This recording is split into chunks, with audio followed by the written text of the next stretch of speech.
pada akhirnya saya pikir pendidikan itu penting. Saya bikin prolog Harus istilahnya.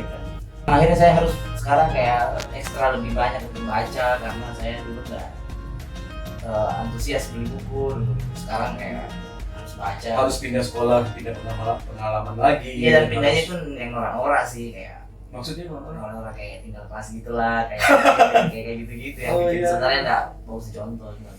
saya pernah ingat ya, kita pernah cerita soal bagaimana ekosistem sebuah daerah Ya. itu ya.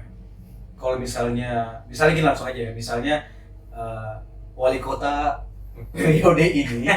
gitu ya, perkembangan daerahnya itu bisa maju ya, bisa dilihat dari sisi itunya gitu. Iya. Bisa diulang lagi karena saya suka sekali pembahasan itu. Nah, saya berpikir bahwa politik itu peradaban. Ya. Iya. Jadi kemajuan yang kita miliki di Makassar itu perkembangan pesatnya kota Makassar, kayak ekonomi jadi berputar besar, daya beli jadi tinggi, infrastruktur maju kayak bandara jadi bagus gitu. Yeah. Itu kayak sebenarnya menurut saya secara tidak langsung itu membangun mental kita untuk bersaing gitu. Iya. Saya yakin keputusan-keputusan politik, keputusan yang di DPR di mana itu menurutku itu hal-hal yang ngaruh dengan kita. Yeah. Musik, siapapun kita gitu. Iya. Apapun yang kita kerjakan itu ngaruh ke kita, keputusan-keputusan politik itu. Nah, akhirnya di era Makassar, kota waktu pemerintahan 10 tahun sebelum ini, Iya. itu mental kita kebangun karena kota jadi maju, segala macam, kita jadi metropolitan gitu. Nah, akhirnya Dampak metropolitan itu kelihatan ya. iya menurut Kelihatan ya. saya lihat gitu. Nah, akhirnya saya pulang dari Bandung, saya pikir kayak Makassar bisa. Makassar bisa.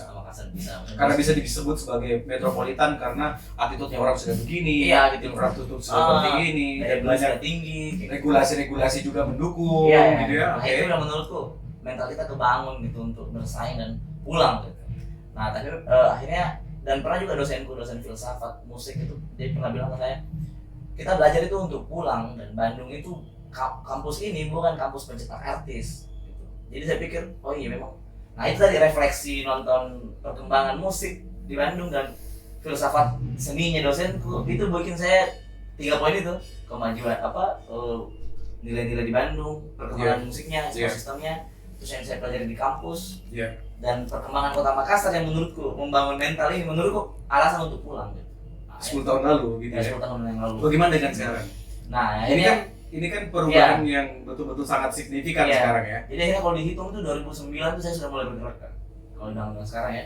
2009 saya mulai bergerak, saya bikin majalah Vonis, majalah musik. Oh, oke. Sempat bikin media majalah musik. Nah, itu awalnya saya masuk, terus lama-lama saya pikir kayak, kenapa ini tidak diperhatikan di majalah tak? Ternyata saya baca-baca media, memang harus ada figur di dalam media itu. Katanya begitu ya, harus ada kayak satu yang menjadi yang pasang badan gitu, yang jadi ini. Jadi akhirnya saya pikir kayaknya badan yang bisa kita pasang ini dalam media ini ada band. Jadi saya panggil kembali bandku yang tadi itu, yang ditipu itu, yang di Jakarta. Namanya apa? Di Gocak, tapi saya ubah namanya jadi Melismatis. Tapi Melismatis gitu ya. Orangnya sama. Oke. Jadi ubah nama jadi Melismatis. Kita bikin album.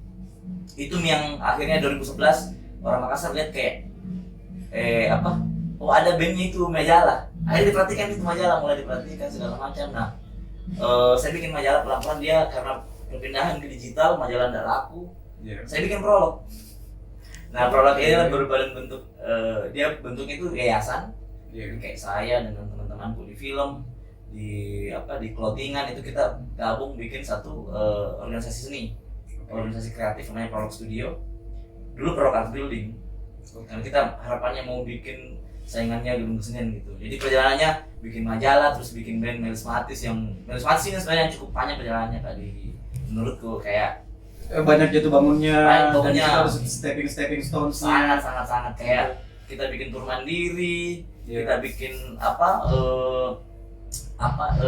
konser sendiri gitu. Menurut waktu itu sih di Makassar masih sangat sedikit, bukan tidak ada tapi sangat sedikit waktu itu band independen ya. Agak susah ya kalau kita harus menjadi founder gitu ya. Iya. Yang harus mengurusi hal-hal dari awal gitu ya. Iya, enggak. Bagaimana sih? Tapi malu dengan nama dong kalau enggak ini.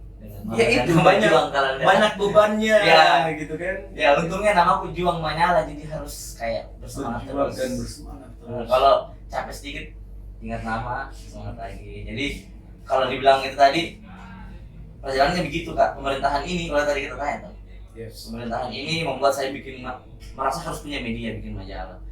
Tapi pemerintahan ini yang setelah 10 tahun lalu 10 tahun itu akhirnya saya pikir kayak mental kebangun untuk jadi band mandiri, band independen. kadang juga kita merasa tidak metropolitan lagi kan. Ya lebih, saya nggak tahu tapi lebih turun metropolitannya. Ya.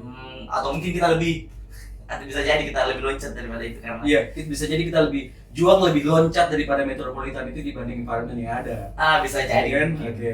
Nah akhirnya di masa-masa membangun band itu saya pikir ada titik-titik di mana 25 tahun tuh menikah gitu. Oh, oke.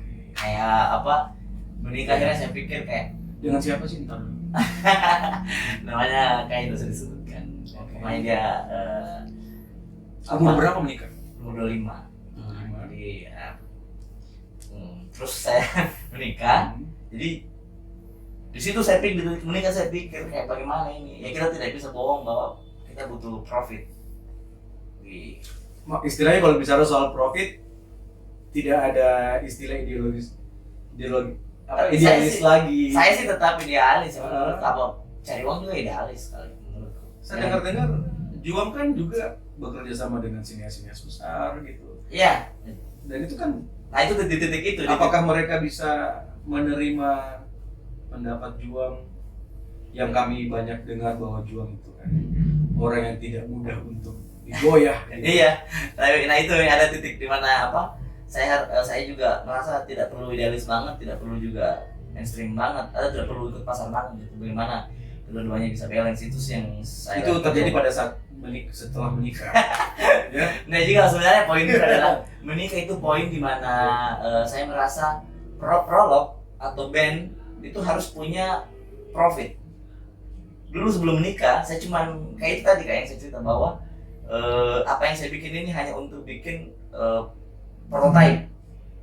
Oke. Jadi sekarang ini kita relate betul-betul idealisme. Sekarang ini kita relate dengan perjuangan masa SMP masuk ke pesantren, dan kalau secara spiritual kan orang-orang selalu bilang bahwa kalau sudah kau menikah itu kita buka rezekimu. Meskipun saya enggak begitu mempercayai itu, cuman ya cukup inilah menjadi doa saja. Okay. Jadi kalau saya sih menurutku kalau dikonekkan dengan apa yang saya bikin sekarang itu sebenarnya adalah bagaimana pemerintah keadaan kita sekarang di Kota Makassar itu environment-nya menurutku sudah sangat maju, membangun mental kita untuk seperti saya tiba-tiba pede bikin band yang independen. Tapi ada titik di mana idealisme itu harus seimbang. Ketika saya ada di titik nikah gitu, punya anak, itu saya ada di fase kayaknya harus berpikir bagaimana supaya tetap, saya sih menurutku Kak, beda selera, beda idealis. Kalau prolog tidak ada idealismenya, cuma dia punya selera. Bagaimana sebenarnya selera yang terangkum mungkin ya. Kita kan kemarin lihat itu exhibition yang dibuat sama dan teman-teman. Nah ini sebenarnya yang kita bahas ini sebenarnya adalah saya bikin kemarin konser pameran launching albumku, titik kontes itu merangkum 30 tahun hidupku, bukan berkarya, 30 tahun hidupku. Jadi saya bahas tentang tari Islam. Saya bahas kota tentang Islamnya, ada padi yang nyanyi. Nah, masuk di situ. Tadi saya cerita bahwa saya keren dulu lihat om nyanyi padi gitu di SD. Saya bisa ajak dia di albumku gitu. Oke. Tadi saya cerita bahwa efek rumah kaca itu jadi refleksiku. Bawa ke Makassar, berpikir tentang musik. Saya aja di albumku juga ini. Orang-orang berpengaruh, sinias-sinias Riza, saya aja Aditya Ahmad. Itu sebenarnya yang bawa saya ke Jakarta kan Garasi, filmnya Milos Film. Jadi saya minta juga. Jadi sebenarnya 30 tahun yang saya bikin itu kemarin mengajak orang-orang yang saya favoritkan di 30 tahun hidupku. Ya kan kalau kita balik ke cerita awal, itu semua yang tadi sudah terangkum dalam 30 konteks. Terus harapan Juang sendiri dengan kehidupan dan dunia bisnis, untuk apalagi sekarang sudah ada prolog yang harus diperjuangkan, chapter terakhir, chapter baru sekarang ini yang lagi berjalan. Jadi kita di prolog sekarang kita di prolog ini menawarkan ini kayak wadah untuk tiga poin sih kita mau tawarkan ke anak-anak muda Makassar, kayak edukasinya, eksibisinya sama produksinya gitu. Jadi kita punya fasilitas produksi kayak studio rekaman sama lab audiovisual. Kalau di di eksibisi kita punya Prolog Fest. Kalau di edukasi kita punya Prolog Academy. Jadi kan kadang-kadang itu ruang alternatif di Kota Makassar itu atau di tempat lain, misalnya IO gitu. Kalau IO dia hanya punya eksibisi. Tapi dia tidak punya program edukasi, dia juga kadang-kadang tidak punya fasilitas fasilitas produksi ya. Nah, kadang-kadang juga ada studio rekaman atau lab audio, lab visual, tapi dia tidak punya eksibisinya, dia tidak punya event. Kalau di Prolog kita mencoba mengakomodir tiga ini, edukasi melalui Prolog Academy, fasilitas produksi melalui Music Space dan lab audio visual, eksibisi melalui Prolog Fest dan event-event rutin. Nah, ini yang tiga ini mau kita jahit. Menurut kita hulu ke hilirnya ekosistem tuh harus berkesinambungan, harus sustainable gitu. Jadi ketiga-tiganya ini mesti jalan. Kita di Prolog itu kayak di program edukasi ada sendiri program manajernya kan. Jadi ada yang jalankan Prolog Academy, ada ini. Kalau di produksi ada sendiri tim yang menjalankan fasilitas itu. Karena seperti biasa yang sering terjadi adalah pada saat kita sudah belajar di sebuah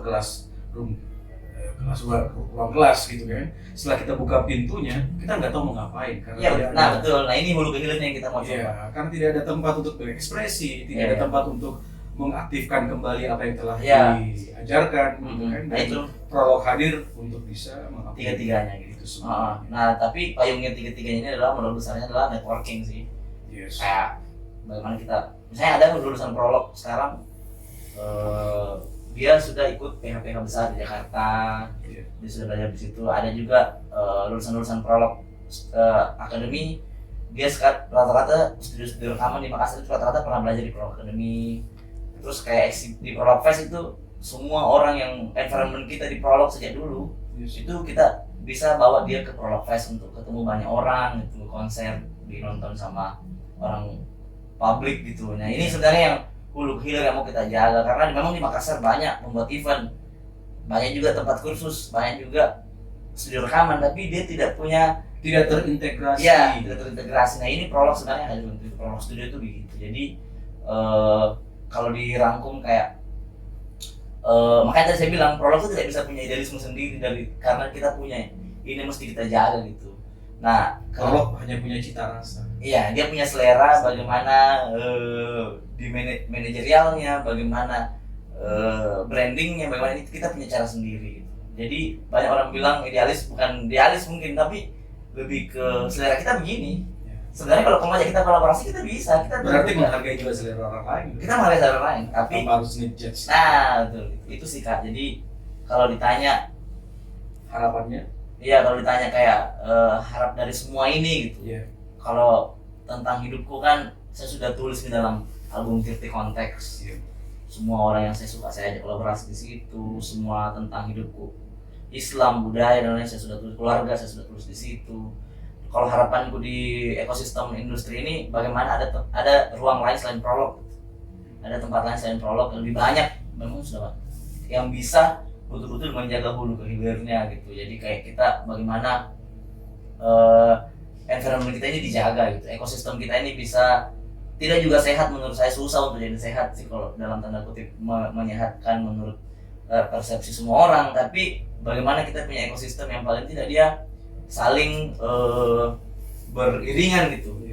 Kayak kan saya percaya itu, nah ini harapan paling besar untuk ekosistem sebenarnya selain Prolog bisa jalan serius.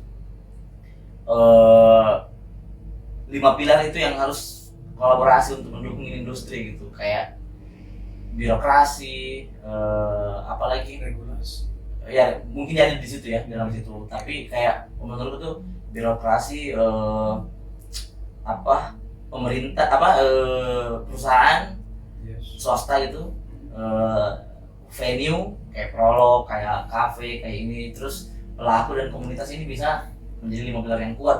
Ini yang menurut harapanku sih yang bisa digather, yang bisa digabung dalam. Iya gitu, ini bagaimana. Tapi saya percaya sekarang banyak orang yang diinvest di film. Mulai semua ini ya. Iya, mulai bisa aware. Mulai 5 pilar ini kayak hadir satu-satu iya. Dan bisa. Betul, mulai kayak tinggal di linknya bisa dijahit yang seperti tadi. Linknya bisa dijahit dan ada orang yang seperti saya atau kita mungkin dan kakak dan Uga yang mau tetap tinggal di Makassar untuk bagaimana supaya environment ini dia tidak hanya memperlebar kuantiti gitu, tapi juga kualitasnya terjaga gitu, kayak ada selera-selera lain gitu. Nah menurutku dengan adanya selera-selera lain, selera-selera baru itu dia bisa menjadi pilihan dan semua orang bisa dapat memilih. Takutnya satu pilihan di kota ini sampai orang lain malas makan menu gitu karena cuma ada nasi goreng gitu, nggak ada lain. Jadi dia kayak mending saya beli yang lain deh karena kayak gitu sih. Sayang banget ya. Oke. Ya. Juang Manyala. Sukses buat semua. Sama. Makassar HQ juga semoga bisa berjalan beriringan karena media atau kerja-kerja kolektif seperti ini kan harus, kenapa saya kayak mengajar kalau kita ya gitulah, itu sih saya mau kayak prolog Makassar HQ ini bisa jalan terus. Oke. Klasik sih tapi penting. Yes. Oke Makassar, kita sudah melihat bagaimana Juang Manyala menceritakan tentang bagaimana beliau hidup dan juga bagaimana beliau berjuang untuk Makassar. Sampai jumpa kembali di Makassar Introducing Leaders. Saya Budi Akil dan bersama teman-teman di Makassar HQ bakal berjumpa lagi bersama leaders yang lain.